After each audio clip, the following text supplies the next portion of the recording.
السلام علیکم ورحمۃ اللہ وبرکاتہ. بسم اللہ الرحمن الرحیم وبہ نستعین وصلی اللہ وسلم علی نبینا محمد وعلی آلہ وصحبہ اجمعین وبعد. اللہم انفعنا بما علمتنا وعلمنا ما ينفعنا وزدنا علما وعملا وهدى وتقا یا کریم اللہم آمین. مسائل رمضان کی بات ہو رہی تھی.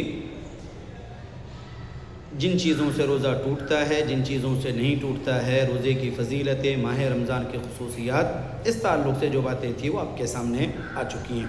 آج انشاءاللہ بات کریں گے کچھ اہم مسائل جو رمضان کے مہینے میں بار بار پوچھے جاتے ہیں. پہلی چیز ہے نیت.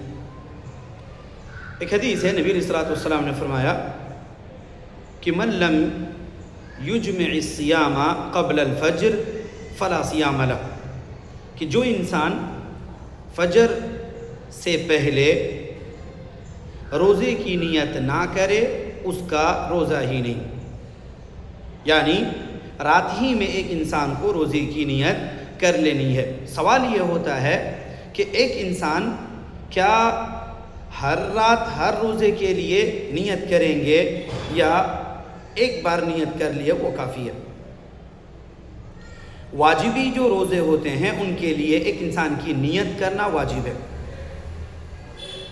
اور انہی واجب روزوں میں سے رمضان کا مہینہ بھی ہے. حضرت حفصہ رضی اللہ تعالیٰ عنہ فرماتی ہیں من لم یجمع الصیام قبل الفجر فلا صیام لہ. اس کی حکمت یہ ہے کہ ایک انسان کے ساتھ شرط رکھ دیا گیا کہ اس کے لیے روزہ اسی وقت ہوگا جب وہ رات میں نیت کر رہے ہوں، اور یہ ایک رات کی نیت پورے دن کو شامل ہوگی، چونکہ روزے کی نیت ہی ہوتی ہے کہ ایک انسان صبح سے لے کر کے شام تک کھانے پینے کی چیزوں سے خود کو محفوظ رکھے. لیکن مسئلہ یہ آتا ہے کہ کیا ہر دن کے لیے روزہ رکھنے کے لیے آپ کو رات ہی میں نیت کرنا ضروری ہے، یا مہینے کے شروع ہی میں آپ نے ایک بار نیت کر لی وہ کافی ہے؟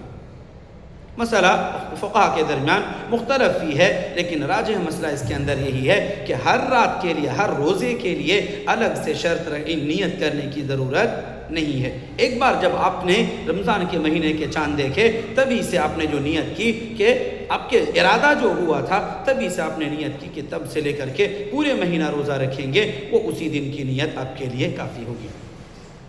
ہر دن الگ سے، پھر ہر روزے کے لیے الگ الگ سے آپ کو نیت کرنے کی ضرورت نہیں ہے. ہاں، کسی عذر، کسی وجہ سے آپ نے بیچ میں سلسلہ کاٹ دیا، ایک روزہ نہیں رکھا، 2 روزہ نہیں رکھا، یا اور کچھ پریشانی ہو گئی اور اس وجہ سے آپ نے روزے نہیں رکھے، واپس کنٹینیو کرنا چاہ رہے ہیں، تب چونکہ بیچ میں نیت الگ ہو گئی ہے، اس وجہ سے جب نئے سے سٹارٹنگ کریں گے، ری سٹارٹ کرتے وقت آپ کو نیت کی تجدید ضروری ہوگی. لیکن تب بھی ایک ہی بار، تب بھی جب شروع کریں گے اسی دن کا روزہ. اب اس کے بعد پھر ہر دن کے لیے الگ سے نیت کرنے کی ضرورت نہیں ہوگی. اسی طرح سے ایک اور مسئلہ آتا ہے افطار کے اندر انتظار کرنا. کئی سارے جگہوں سے مسائل آتے ہیں کہ افطار کے لیے غروب آفتاب، سورج ڈوبنے کے بعد سے لے کر کے تقریباً 2 سے 3 منٹ تک کا احتیاطی طور پر انتظار کیا جاتا ہے. شرعاً حدیث میں ممانعت آئی ہوئی ہے، اس کی شرعاً ممانعت آئی ہوئی ہے، کیونکہ نبی علیہ السلام نے فرمایا تھا کہ ایک تو آیت کریمہ تھی وَأَتِمُّ الصِّيَامَ إِلَى اللَّيْلِ، رات تک روزے کو مکمل کر لو. اور رات شروع ہوتی ہے سورج غروب ہونے سے ہی.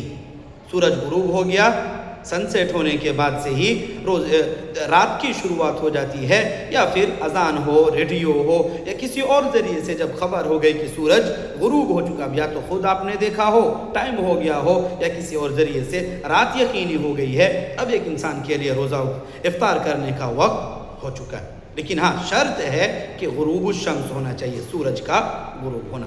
نبی علیہ السلام نے فرمایا تھا لا یزال الناس بخیر ما عجل الفطر، جب تک لوگ افطار میں جلدی نہ کرتے رہیں تب تک لوگوں میں بھلائی برقرار رہے گی. جب لیٹ کرنا شروع کریں گے تب ان میں بھلائی نہیں رہے گی.